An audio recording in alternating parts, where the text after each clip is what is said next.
우리는 지난주부터 에스라 느헤미야서를 살피고 있습니다.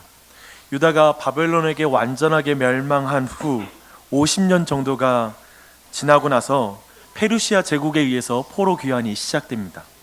3번에 걸친 귀환이 일어나는데요, 그때마다 지도자들이 있습니다. 제1차 때에는 스룹바벨이 지도자였고요, 2차 때에는 에스라, 3차 때는 느헤미야가 그 지도자였습니다. 지난주 우리는 바벨론에서 이스라엘 백성이 귀환하는 것과 과거 애굽에서 출애굽한 그 사건을 비교해서 이 의미를 좀 더 살펴보았습니다. 얼핏 볼 때 이 두 사건은 동일하게 구원의 사건인 것처럼 우리에게 보입니다. 하지만 애굽에서 나올 때에는 출애굽이라고 부르고 바벨론에서 나올 때는 왜 출바벨론이라고 부르지 않는가? 생각해 볼 때 그 이유가 있습니다. 조금만 자세히 살펴보면 둘 사이에 분명한 차이가 있기 때문에 그렇습니다. 그 차이점을 분명하게 보면 볼수록 에스라와 느헤미야서의 분명한 메시지가 우리에게 부각되게 되어 있습니다. 이제 오늘 그렇게 살펴볼 텐데요, 출애굽할 때 이집트의 파라오는 이스라엘 백성이 광야에 가서 하나님을 예배하겠다라고 말하면서 이제 나가기를 요청했을 때 이런 맥락의 말을 합니다. 너희가 배부르고 등이 따시니까 게을러져서 자기 신을 예배할 것을 생각하고 있구나. 옳거니 좋다. 너희들에게 과중한 노동, 그런 노동량을 주어서 그 예배하겠다는 그 여유 있는 말을 쑥 들어가게 해주겠다. 이런 맥락의 말을 합니다. 바로는 하나님을 예배하는 것을 방해하는 자로 서 있습니다. 늘 그렇죠. 오늘날에도 과로한 노동이라는 것을 통해 끊임없이 예배하는 것을 방해하는 것을 우리는 이 세상의 속성이라는 걸 알 수 있습니다. 그런데 바벨론 포로에서 돌아올 때는 전혀 달라요. 너무 달라요. 페르시아의 왕은 이스라엘 성전, 곧 예배의 회복을 위해서 발벗고 나섭니다. 페르시아 왕은 성전 회복을 위한 큰 그림을 그리고 있어요. 얼마나 고마워요. 포로로 끌려온 이들에게 모든 속박과 강제 노역으로부터 해방을 시켜줍니다. 그리고 자유롭게 돌아가라 라고 이렇게 말해줍니다. 또 한 가지는 성전 건축에 필요한 모든 총알을, 모든 재정을 자신이 도와주겠다라고 이렇게 왕실 국고를 내어서 도와주겠다라고 이렇게 말해줍니다. 문제가 있어요. 근데 문제는 이스라엘 백성이 돌아가기를 싫어해요. 이게 에스라서의 독특함입니다. 성전과 예배의 회복에 대한 마음이 별로 없어요. 그 백성들에게는. 에스라 2장에서 돌아온 2장에는 이제 귀환하는 사람들의 명단이 나와요. 근데 온 회중의 합계가 겨우 42,630명 밖에 되지 않습니다. 생각해 보십시오. 출애굽 때는 장정만 60만 명이요, 그 숫자가 전체적으로는 200만 명에 해하는 사람이 출애굽을 했어요. 이걸 어떻게 평가해야 됩니까? 그저 4만 명이 조금 넘는 숫자만 귀환한 것이죠. 이것은 아마도 현실적인 판단을 한 사람이 이스라엘 백성 안에 많았기 때문에 그렇습니다. 포로로 끌려간 지 50년이 이제 지나갑니다. 그 사람들은 그 사회와 문화 속에 이미 정착해서 아들, 딸, 손주를 낳은 상태입니다. 아마도 집도 있었을 것입니다. 오늘날로 말하면 이런 거 아니겠어요? 미국에 1960년대에 이민 간 사람이 있는데 엊그제 갑자기 저에게 전화가 온 거예요. 친척이. 이제 내가 하나님을 예배하고 싶고 사역을 하고 싶어서 교회 세우는 것 때문에 한국으로 돌아가고 싶어. 그러면 우리 입에서 가장 먼저 나오는 말이 있죠. 미쳤어? 왜 그 세계 최강대국에, 지금 페르시아가 최고 강대국인데 왜 그 땅에서 이미 정착했는데 왜 한국 땅에, 거기도 하나님 살아 계셔. 왜 여기 와서 그렇게 그러려고 그래? 어쩌면 이렇게 말하게 될 것입니다. 이런 배경 속에서 보면 이제 귀환자 명단에 아주 특별한 귀환자 명단이 하나 있습니다. 이름이 있어요. 2장 43절에 보니까 느디님 사람들이 이때 귀환했다라고 이렇게 기록하고 있습니다. 이걸 이 느디님이라는 말을 히브리 말로 번역하면 성전의 종이라는 뜻입니다. 아마도 이들은 여호수아가 가나안 땅을 점령했을 때 이스라엘 백성에게 귀환한 그 가나안 족속 중에 기브온 족속이라고 있습니다. 성경을 보니 그 기브온 족속이 성전에서 나무를 패고 물을 기르는 그런 종으로 쓰임 받았다라고 말하고 있습니다. 아마도 그들이 귀환한 것 같습니다. 요즘 말로 말하면 이들은 이스라엘에서 2등 시민이었습니다. 요즘 말로 말하면 인종적, 계층적, 직업적으로 아싸입니다. 아웃사이더, 비주류입니다. 종이라고 불리는 것에서 이미 이들이 사회적으로 신분이 매우 낮은 사람이라는 것, 문자적으로 그렇다라는 걸 우리는 충분히 알 수가 있습니다. 근데 그들은 이제 돌아가 봐야 성전에서 나무 패는 일을 하는 거예요. 돌아가 봐야 이스라엘 사회에서 2등 시민인 거예요. 돌아가 봐야 물 깃는 하찮은 일을 할 사람들이에요. 근데 이들은 돌아가는 거예요. 귀환하는 사람 중에 이들의 명단이 있는 거예요. 저는 이 장면이 너무 아름답고 감동적이어서 꼭 이 시간에 나누고 싶었습니다. 그들은 성전의 종으로 살더라도 여호와의 보호를 받으며 사는 것이 복되다라고 고백하는 사람인 거예요. 얼마나 감동적인 사람들입니까? 저는 여러분에게 이 고백이 있었으면 좋겠어요. 느디님 사람들처럼. 우리는 극소수만이 귀환하는 것을 확인했습니다. 도대체 유대의 정통 혈통들은 왜 귀환하지 않는 것일까요? 저 이방인의 왕이 물심양면으로 도와준다는데 저 유대인 혈통을 가진 유다 족속과 그 12족속들은 뭐하고 있는 것일까요? 그런 의미에서 지금 느헤미야는 이렇게 느디님 사람들과 고레스를 통해서 아주 영적으로 둔감하고 그리고 영적으로 깨어있지 못한 이스라엘 백성의 영적인 상태를 꼬집어 말하고 있습니다. 그리고 우리 모두에게 이렇게 묻고 있습니다. 느디님 사람들과 고레스가 우리에게 이렇게 묻고 있는 거예요. 나는 당신이 힘겹게 바벨론에 적응한 것을 알고 있습니다. 그러나 하나님 나라를 포기할 정도로 바벨론이라는 나라에 적응하지는 마십시오. 당신이 바벨론 사람들이 무시하지 못할 그런 신분이 되기 위해, 주류가 되기 위해 노력한 것을 알고 있습니다. 스카이캐슬에 진입하기 위해 노력한 것 충분히 잘 알고 있습니다. 하지만 하나님의 성전의 종이 되는 것보다 그 신분을 좋아하지 마십시오. 이 세상의 박사라는 말, 이 세상에서 당신에게 주는 그 신분에 만족하지 마십시오. 저는 당신이 현실적인 계산을 하는 것을 비난하지 않습니다.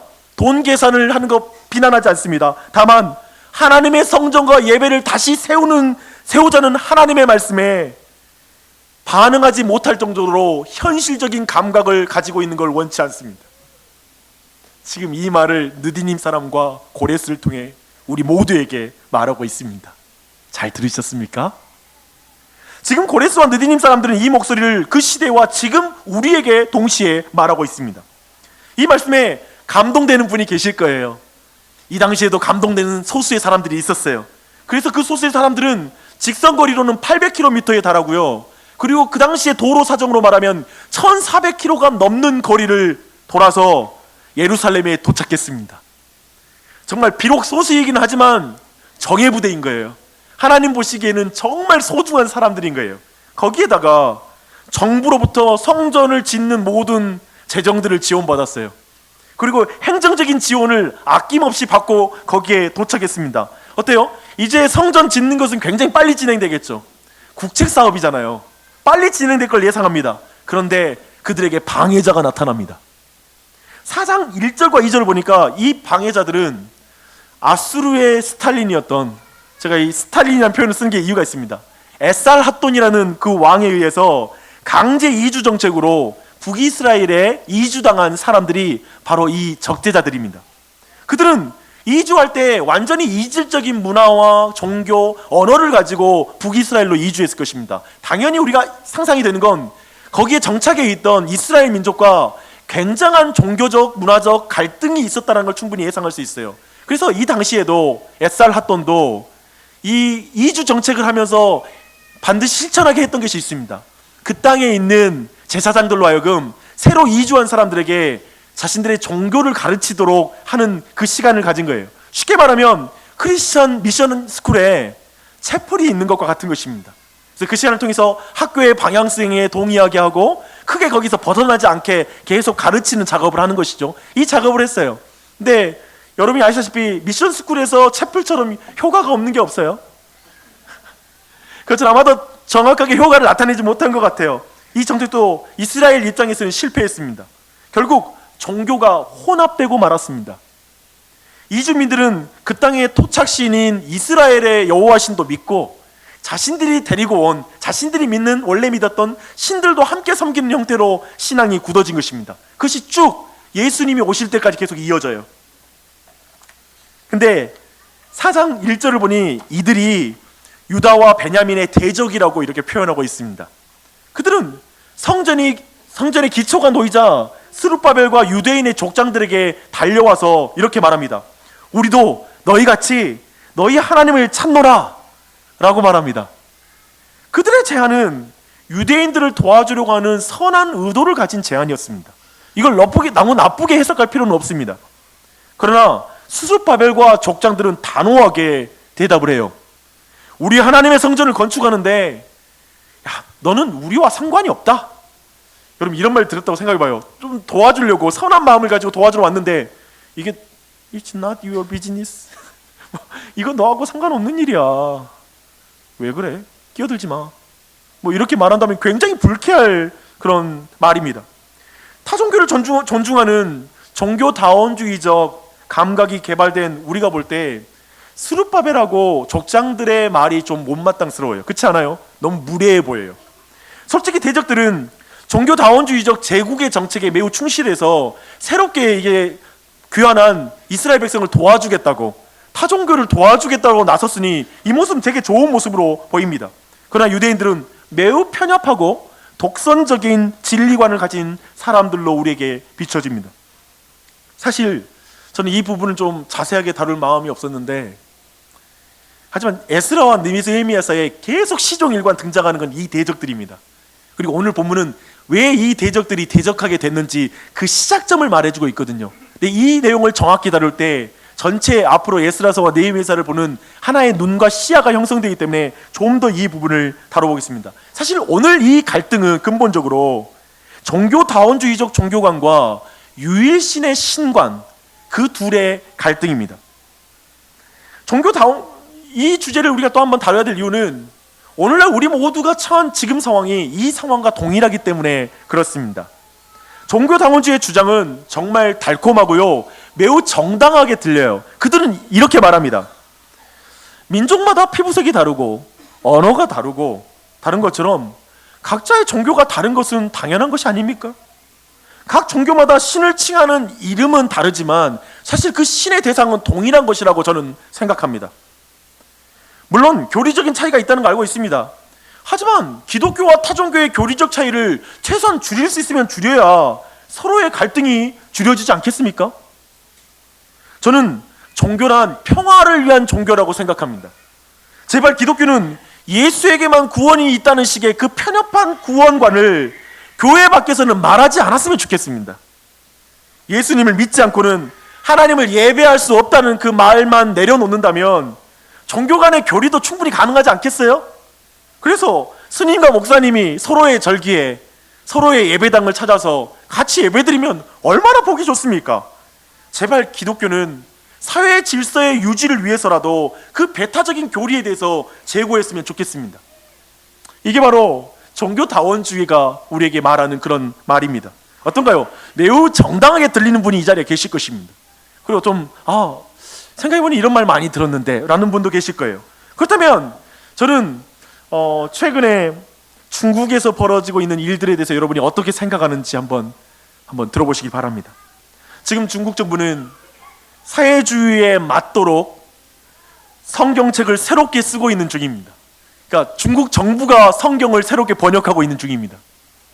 사회주의 사회에서 유화감을 조성한다는 이유로 무슬림들만 이용할 수 있는 식품과 식당에 붙이는 할랄이라는 그 표시를 나라에서 제거하라고 명령이 떨어졌어요. 정말 상상할 수 없는 일이죠. 물론 십자가도 지금 떼어내고 있습니다. 왜냐하면 사회의 유화감을 조성하기 때문에 그렇습니다. 아마도 이 부분에 대해서는 아마 여러분 대부분이 종교다원주의자일지라도 이 부분에 대해서는 아마 동감하기가 어려울 것입니다. 왜 동의하지 못하죠? 사실 위에서 말했던 종교다원주의자들이 요구하는 것처럼 사회의 안녕을 위해서 교리적인 어떤 차이와 그리고 배타적인 교리 그리고 그 상징물을 제거하는 거잖아요. 그런 의미에서 좀 극단일지 모르지만 그 논리는 같습니다. 아마 이 질문에 여러분 대부분이 뾰족하게 반박할 논리는 없어도 아마도 이런 느낌이 들잖아요. 그래도 중국 정부가 하는 것은 지나친 것 같아 라는 이런 느낌적인 느낌이 있을 거예요. 근데 그 느낌은 아마도 중국이 싫어, 나는 따고 떼고기 뭐 하는 건 다 싫어, 뭐 공산당은 싫어요, 공산당이 하기 때문에 그게 싫다라는 그런 막연한 마음을 가지고 말할 수도 있을 것입니다. 그러나 여러분이 지금 이 중국 정부가 하는 이 행위를 동의하지 않는 이유가 있어요. 그거 뭐냐면 공산주의라는 기준으로 소수를 향한 폭력적인 갑질이자 그리고 역차별이기 때문에 여러분들이 이거에 동의하지 않는 것입니다. 그렇다면 자유민주주의 공화국인 한국에서는 이런 일이 일어나지 않을까요? 사실 사회의 안녕을 위해, 소수자의 인권을 위해 성경에서 죄라고 말하는 것을 죄라고 말해서는 안 된다. 그리고 그들 앞에서 그것이 죄라고 말하는 것은 그 소수자의 인권을 존중하지 않는 것이다. 이것을 법으로 규제하다라는 움직임 또한도 현실적으로 있습니다. 이런 요구들은 성경을 믿는 사람과 그렇지 않는 사람 안팎에서 이것에 대한 요구들이 있습니다. 결국 무신론자와 종교다원주의자에 의한 폭력적인 갑질과 역차별이 우리 사회에서 일어날 수 있다는 것 또한 현실입니다. 그런데 제가 이 시점에서 논리적으로는 맞지 않지만, 지금 흐름에 맞지 않지만 한 가지 여러분에게 꼭 짚고 가야 될 것이 있습니다. 한국 기독교와 교회는 이미 우리가 너무 많은 갑질과 역차별을 해왔습니다. 이 부분을 여러분 모두 겸손하게 우리를 돌아봐야 됩니다. 저는 그것에 대한 통렬한 반성이 없다면 무신론자와 종교다원주의자에 의한 교회의 핍박에 다수의 국민이 동참할 거라고 생각합니다. 우리 모두 이 부분을 반성하고 겸손해야 됩니다. 그리고 이 부분을 접근할 때 도리어 많은 동료들을 얻게 될 것입니다. 제가 이렇게 설명하는 이유는 한 가지입니다. 오늘 본문을 여러분 모두에게 실질적으로 와닿게 이해시키기 위해서 제가 지금 이 이야기를 하고 있습니다. 지금 대적들이 연합해가지고 성전을 짓는 것에 동참하도록 요구하는 것은 마치 중국 정부가 공산주의의 사회와 어울리는 성경책을 쓰겠다라는 그 계획과 동일한 맥락이란 거예요. 이렇게 이해하면 쉽게 이해가 돼요. 만약 대적들이 성전을 함께 짓고 나면 뭘 그 다음에 요구할 것 같아요? 성전에 대한 지분이 있잖아요. 그러면 그 성전에서 다른 신을 숭배할 수 있는 걸 요구할 수 있는 거예요. 그 예배당이 이제 만신전이 되는 것이죠. 그렇게 유대인들은 자신들만 성전을 건축하겠다는 주장은 결코 다른 사람을 제외시키고 싶어하는 그런 주장이 아닙니다. 배타적인 주장이 아니라는 것입니다. 앞에서 느디님 사람들이, 즉 이방인들이 하나님을 예배하는 곳에 들어와 있잖아요. 그런 것을 볼 때에도 결코 성경은 이방인들이 하나님을 예배하는 걸 반대하는 책이 아닙니다. 그렇게 유대인들만 성전을 건축하겠다는 주장은 주님만이 홀로 하나님이시며 우리가 짓는 이 성전에서는 오직 하나님만 우리 신이시다, 다른 신을 예배할 수 없다라는 입장을 선언하는 것입니다. 그래서 그 선언은 사람들을 무시하거나 배제시키는 그런 목적이 아니라 유일하신 하나님을 배제시키지 않기 위한 선언인 것입니다. 만신전이 되는 순간 하나님은 그곳에 계시지 않거든요. 하나님을 배제시키지 않기 위하여 만신을 배제시키는 것입니다. 교회에 사람들이 넘쳐났는데 교회의 유일하신 하나님이 아니라 교회가 물신을 숭배하면 그게 교회가 되겠습니까? 세상하고 똑같은 신을 섬기고 있으면 그게 교회이겠습니까? 주목하십시오. 그리스도인의 유일하신 하나님에 대한 헌신은 다른 신을 숭배하는 사람들을 교회에 들어오지 못하게 하기 위함이 아닙니다. 도리어 그들로 하여금 그들이 가진 신관과 그들이 가진 종교관을 성경이 말하는 신관과 하나님, 그리고 그 종교가 무엇인지 명백하게 비교하여 하나님께로 돌아오라라고 말하는 하나님의 선언인 것입니다. 이것이 교회의 포용성입니다. 종교다원주의 시대에 교회는 예수 그리스도의 유일성을 주장해야 됩니다. 그리고 예수 그리스도를 통해, 성령 하나님을 통해 오직 유일한 하나님만을 예배해야 됩니다. 그래서 타종교와 교리적인 타협을 할 의향은 전혀 없습니다. 물론 저는 스님들과 함께 도시를 위한 일반적인 은총과 관련된 행사와 그 목적을 위해 함께 활동할 수 있습니다. 스님과 손잡고 사진 찍을 수 있습니다. 같이 도시의 현안을 푸는데 협력할 수 있어요. 또는 이 도시의 교육 문제를 놓고 무신론자들과 함께 이야기를 나누며 그들로부터 배워야 한다고 생각하고 있습니다. 그런데 그들로부터 이런 제안은 받아들일 수가 없습니다. 한 사람이 이렇게 제안하는 거예요. 목사님, 저희가 교회에 헌금을 80억 하겠습니다. 와우, 다 해결됐어요. 80억 하겠습니다. 단 한 가지 조건이 있어요. 저희와 갈등이 있는 성경 교리는 말하지 말고 타종교인과 다 공감할 수 있는 설교를 해주시기 바랍니다. 80억 드릴게요. 설교에 예수 그리스도에 대한 강조는 제거해 주시고요, 성령에 대해서 강조하는 건 오케이입니다. 왜냐하면 우리에게도 성령이 나타날 때 동일한 체험과 그리고 방언이 있거든요. 우리 종교에도 성령 체험은 강조하셔도 됩니다. 그리고 철저히 대중들이 좋아하는 기복적인 설교와 그리고 물질적인 복을 강조하는 설교를 해주신다면 80억 드릴게요. 와우, 이 제안을 하는 것입니다. 여기에 대해 교회는 단호하게 거절해야 됩니다. 우리는 그 결과를 충분히 예상해요. 그렇게 거절하면 어떤 일이 벌어질까요? 우리가 너무 싫어하는 따가 벌어집니다. 그거 아세요? 여러분을 존경스럽게 보다가 종교 영역에 가서 저는 기독교인입니다 하는 순간에 너무 미개하다, 그럼 배타적인 종교를 왜 믿어요? 라는 식으로 얼굴색이 바뀌는 사람이 있습니다. 그거 하나의 이유 때문에. 그래서 그렇게 얼굴색 바뀌는 거 보기 싫어서 우리가 신앙을 안 바뀌기도 하죠.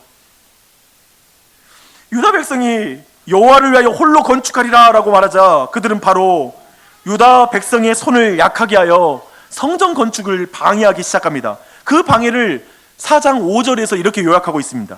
바사왕 고레스의 시대부터 바사왕 다리오가 즉위할 때까지 관리들에게 뇌물을 주어 그 계획을 막았으며, 사실 이 계획은 오늘날에도 계속 반복되는 그런 전략입니다. 성전 건축을 명령한 고레스 시대에는 살아있는 권력이 국책사업으로 추진하잖아요. 그러니까 공무원들에게 뇌물을 써서 이 진행이 서서히 되게 만드는 것입니다.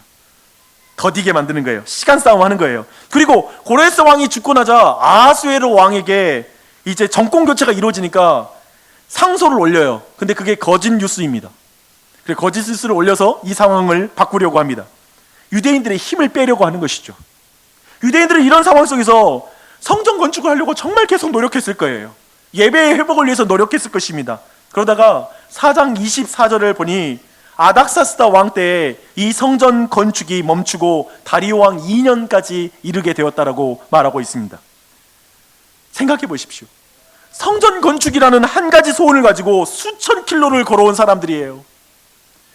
최고 권력의 명령으로 성전 건축이 가기만 하면 금방 이루어질 거라고 생각했어요. 근데 대적들이 나타났어요. 근데 그 대적들은 유일하신 하나님을 바로 예배하려고 하니까 생겨난 대적입니다. 그들이 만약에 종교다원주의를 받아들였다면 대적이 안 일어나요. 그리스도인들에게 예수 그리스도만 진리라고 고백하지 않으면 종교적 대적은 일어나지 않아요. 신앙의 좁은 길을 가니까 대적이 일어났어요. 하나님이 그 대적을 없애줄 줄 알았을 거예요. 빨리 없어지겠지. 근데 그 대적이 계속 인생의 가시로 남는 거예요. 기도를 아무리 해도 기도가 응답이 안 돼요. 그래도 그들은 참고 견뎠을 거예요. 그러나 시간 앞에 장사가 없어요. 그리스도인도 마찬가지. 시간 앞에 장사가 없어요. 처음에 다짐이 흐려지기 시작했어요.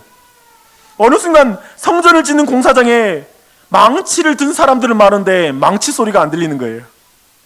사람들은 모여 있는데 건물은 안 올라가요. 그런 공사장 보셨어요? 사명은 있는데 일하지를 않아요. 교회에 사람들은 많이 있고 직분은 많은데 교회가 일하지를 않아요. 이제 공동체에 대한 확신도 다 잃어가기 시작해요. 시간이 갈수록. 이게 왜 우리가 모였어? 우리 왜 모여서 이러고 있어? 라는 이야기가 주고받아지기 시작해요. 결국 대적들의 힘 앞에서 성전을 세우는 일을 멈춰버리고 맙니다. 손에서 망치를 놔버렸어요. 이것이 우리의 삶에도 있는 영적인 침체입니다. 이제 예루살렘에서 하나님의 집인 성전을 위한 망치 소리는 들리지 않고 이제 자기 집을 짓는 망치 소리가 들리기 시작해요. 이때 학개라는 선지자가 일어납니다. 이스라엘 백성들이 대적의 방해를 핑곗거리로, 대적이 있어서요 공사 못해요 하는 그 핑곗거리로 삼아 자기 집에만 집중하고 있다라는 하나님의 말씀을 듣습니다. 하나님의 집을 짓기 위해 나섰던 열정은 이제 성전을 향한 무서운 냉소로 바뀌었습니다. 교회 세워봤자 뭐해? 공동체를 위해 일어났던 열정들은 이제 지독한 개인주의가 되었어요. 공동체를 위해서 헌신해봤자 뭐해? 내가 밥 먹고 살아? 분명히 그 마음에는 하나님을 향한 엄청난 원망이 마음에서 막 일어나기 시작했을 것입니다. 하나님, 내가 하나님의 집을 짓기 위해 어떤 희생을 치르고 여기까지 왔는지 아시지 않습니까? 이게 뭡니까? 이게 뭐냐고요? 그들은 자신의 집을 지으면서 계속 생각했을 거예요. 그냥 자신의 집에 망치를 하면서도 갑자기 망치를 집어 던졌을 거예요. 그러면서 말했을 거예요. 이게 뭐 하는 짓이야? 나 여기 성전 지으러 왔는데 성전은 못 짓고 내 집만 짓고 있고, 내가 이런 집 원했다면 바벨론에 내가 지어놓은 집을 버리고 왔는데 내가 그 집에 살 걸 내가 여기 왜 왔냐고, 그러면서 망치를 던져버렸을 것입니다. 완전히 영적인 침체에 빠진 것입니다. 이 자리에 영적인 침체에 빠진 분 계십니까? 자기 집을 세우는 망치만 들고 계신 분 계십니까? 성전의 예배를 향해 무서운 냉소를 보이는 분 계십니까? 공동체를 위해 삶을 드리는 것이 너무 두려운 분 계십니까? 혹시 이 자리에 하나님께 실망한 분 계십니까? 제가 대학교 다닐 때 선배 선교사에게 받았던 선교 편지에 있던 한 내용을 제가 잊지를 못하고 지금도 기억합니다. 그 내용이 이런 내용입니다. 선교사에게 가장 위험한 감정은 자기 연민이다. 제가 신앙생활을 하고 나서 그리스도인들에게 한 가지 발견한 것이 있습니다. 그리고 저 자신에게 발견한 것이죠. 그리스도인은 인생 속에 모든 사람이 경험하는 것으로 낙심한다는 거예요. 하나님이 계신다는 믿음이 자신의 연약함을 참지를 못해요. 그리고 하나님 왜 이렇게 나를 약하게 지었어 하면서 불평해요. 그리고 하나님을 믿는다는 그 믿음의 가정이 고난과 위기와 대적이 있는 것이 당연한 것인데, 대적이 있으면 너무 어려워하는 거예요. 왜 하나님이 형통케 해주셔야지 대적이 있어요? 라고 말하는 거예요. 하나님을 위해서 내가 희생했다라는 그 생각이 작은 오해도 참지 못해요. 내가 어떻게 순수한 마음으로 하나님 사역했는데 이렇게 나를 오해해? 나를 참지 못하게 해요. 화가 나요. 주님을 위해 교회를 세우겠다고 망치를 든 사람이 동료를 위해서 원망을 많이 합니다. 교회를 보십시오. 제일 원망 많이 한 사람이 목사예요. 성도들이 안 움직여줘, 내 이만 못 알아줘 하고 원망합니다. 하나님에 대한 원망이 가득한 것입니다. 사역 속에서 그래서 저는 제일 주의하는 게 있습니다. 이 말 나오면 벌써 긴장이 돼요. 뭐냐면, 아니 왜 내 진심을 이렇게 몰라줘? 이 말 나오면 제일 긴장이 돼요. 비그리스도인들 생각해 보십시오. 그들은 소주 한 잔에 함께 욕해주는 친구와 함께 인생의 내 연약함, 대적, 어려운 일을 그냥 넘어가요. 잘 생각해 봐요. 그렇게 쉽게 넘어가는데 그리스도인들은 소주도 못 마시는 게 이게 같이 욕해주지 못하겠고 하니까 감정적으로도 안 풀리고 이게 여간 어려워요. 그리스도인들이 되게 어려운 부분이 있어요. 그러면 우리 다시 술 마시러 갈까요? 그런 생각이 들잖아요. 에이, 술 마시러 갈까? 마음이 든다고요. 근데 5장에서는 전혀 다른 대답을 우리에게 줘요. 그 침체한 사람이 어떻게 회복되는지를 보여주고 있어요. 5장의 대적들의 방해로 16년 동안 연장을 놔버렸어요.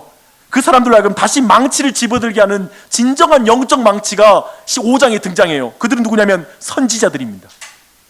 선지자 학개와 스가랴를 통해 하나님은 유다 백성들에게 하나님의 말씀을 전달해 줍니다. 근데 그게 그들을 깨워요. 16년 동안 망치를 놨다고요. 한 번 했다가 안 되면 다시 시작하는 건 진짜 어려워요. 그리고 그 16년 동안 뭐 했겠어요? 저 이거요 빨리 맞춰야 되는데 매일매일 쌓인 후에는 인생이 그걸 역전하는 건 도저히 에너지가 안 나오는 거예요. 근데 그것을 깨웠던 게 있어요. 그게 스가랴와 학개를 통한 하나님의 말씀이에요. 학개 1장 2절 이하의 내용을 말하면 이런 내용입니다. 누가 지금은 여호와의 전을 건축할 때가 아니라고 말하는가? 요즘 젊은 세대는 이기적이어서 교회를 세우기 힘든 세대라고 누가 말하는가? 사랑하는 여러분, 성전 곧 교회 공동체가 황폐하거늘 여러분만 좋은 집에 거주하는 게 맞습니까? 만군의 여호와가 여러분에게 말씀하십니다. 너희의 행위를 살피라. 너희가 많이 뿌릴지라도 수확이 적으며 먹을지라도 배부르지 못하며 마실지라도 흡족하지 못하며 입어도 따뜻하지 못하며 일꾼이 삭슬을 받아도 그것을 구멍 뚫려진 전대에 넣음이 되느니라. 너희들 니네 집 세운다고 미친 듯이 뛰어도 형편 별로 안 좋아지지 않았느냐, 이 말이죠. 만군의 여호와가 말하다 너희는 자신의 행위를 살필지어다. 이기적으로 살아서 그래서 형편 좀 나아졌느냐? 너희가 많은 것을 팔았으나 도리어 적었고 그것을 집으로 가져갔으나 내가 불어버렸느니라. 나 만군의 여호와가 말하노라. 그것이 무슨 까닭이냐? 내 집은 황폐하였으되 너희는 각각 자기의 집을 짓기 위하여 빨랐음이라. 이 말씀이, 이스라엘 백성이 이 말씀을 듣고 감동을 받아버린 거예요. 감동을 받은 거예요. 그들이 이 말씀으로 변화가 된 거예요. 힘을 잃었던 손에 다시 힘이 생기기 시작했어요. 하나님의 말씀으로. 우리는 16년 동안 영적으로 침체되면 회복을 상상하지 못해요. 그래서 저는 여러분이 오늘 이 말씀을 통해서도 하나님의 말씀을 듣는 은혜가 있길 바랍니다. 하나님이 감동 안 해주면 인간의 사색이 인간을 변화시키지 못해요. 하나님의 말씀만이 우리를 바꿉니다. 회복을 꿈꾸지 못하는 사람이 있었다면 여러분에게 하나님의 말씀이 들리는 은혜가 있길 바랍니다. 여러분에게 들려야 될 하나님의 말씀은 교회 건축에 힘쓰시다 라는 말이 아닙니다. 공동체를 위해서 좀 희생 좀 하세요 라는 이런 질책이 아닙니다. 여러분에게 들려야 될 하나님의 말씀은 이것입니다. 하나님이 이렇게 말씀하십니다. 나는 내 육체와 영혼을 내가 거할 집으로 디자인했단다. 원래 그렇게 너를 만들었단다. 그런데 너는 내 마음에서 나를 밀어내고 그 마음에 다른 돈과 이 세상의 것으로 채울 것이라고 생각하며 채웠지. 그건 곧 부패하고 냄새를 내는 그런 썩은 것들이 되어버렸다. 그래서 그럼에도 불구하고 나는 너희들을 포기할 수 없었다. 나는 너의 안에 거하고 싶었거든. 그래서 나는 말씀이고 참된 성전인 예수 그리스도를 너희에게 보내주었다. 성자 예수 그리스도는 죄인을 위해서 그 몸에 망치질을 당했다. 죄인을 위해 그 몸에 채찍으로 맞아 그 몸이 갈렸다. 그리고 나는 성전인 예수 그리스도의 몸을 무너뜨렸다. 십자가 위에서 죽였다. 그리고 사흘 만에 그 무너진 성전은 다시 세워졌다. 부활했다. 그가 너의 죽음을 죽었고 그가 너가 다시 살 걸 먼저 사셨다. 넌 주 예수를 믿을 때 그와 함께 죽고 그와 함께 살게 되었다. 그래서 이제 너의 마음은 예수 그리스도의 보혈로 깨끗하게 되어 거룩하신 하나님이 거할 수 있는 성전으로 다시 회복되었다. 지금 이 복음을 우리 모두에게 하나님은 말씀하십니다. 이 복음을 통해서 드러난 하나님의 사랑에 감동하는 은혜가 있길 바랍니다. 여기에 감동해야 돼요. 이것에 감동해야 돼요. 이 사랑에 감동할 때만이 우리는 회복될 수 있습니다. 다들 현실적인 말을 합니다. 종교다원주의 시대의 유일한 진리를 주장하는 것은 시대 정신에 맞지 않는 것이다. 한국 교회는 이미 끝났다. 젊은 세대들이 다 교회를 빠져나가고 있다. 자기 중심성이 강한 지금의 젊은 세대를 가지고는 한국 교회의 회복은 일어나지 않을 것이다. 여기저기서 이런 말도 들립니다. 나도 하나님을 위해서 헌신해 봤지. 그런데 왜 내 삶의 대적을 그냥 내버려 두시지? 왜 내 기도에 응답해 주시지 않느냐고. 나도 한때 공동체를 위해서 희생해 봤지. 그래서 돌아온 게 뭔지 알아? 사람들의 수군거림이야. 정말 교회는 말이 많아. 말 많은 그 교회, 탈 많은 그 교회에 더 이상 속하고 싶지도 않고 가능하면 거리를 두고 싶어. 깊이 들어가고 싶은 마음 없어. 이런 말도 들립니다. 저는 여러분의 그 이제까지 보았던 그 현실적인 교회의 모습, 그리고 그 현실적인 판단이 틀렸다고 생각하지 않습니다. 많은 부분 맞습니다. 그러나 그 현실적인 판단으로 계산한다면 예수 그리스도는 오시지 않았을 것입니다. 여러분이 들고 있는 그 현실적인 계산기를 들고 하나님의 행위를 여러분이 판단한다면 예수 그리스도는 여러분을 위해 십자가 위에서 죽으시지 않으셨을 것입니다. 그 주님을 당신의 마음에 모십시오. 당신의 마음의 성전에 모십시오. 그 예수 그리스도를 통해서만 진정한 성전이 우리 안에 회복됩니다. 그 주님을 매일 예배하십시오. 매일 말씀 통독을 통해 놀라운 회복과 은혜를 경험하시는 2019년이 되시기를 축원합니다. 주님과 함께 무너진 예배를 세우는 삶, 교회를 세우는 삶, 그 삶으로 한 발짝 나가는 한 해 되시길 바랍니다. 사람 대단히 안 바뀌는데요, 하나님이 감동하면 바뀌는 게 인생입니다.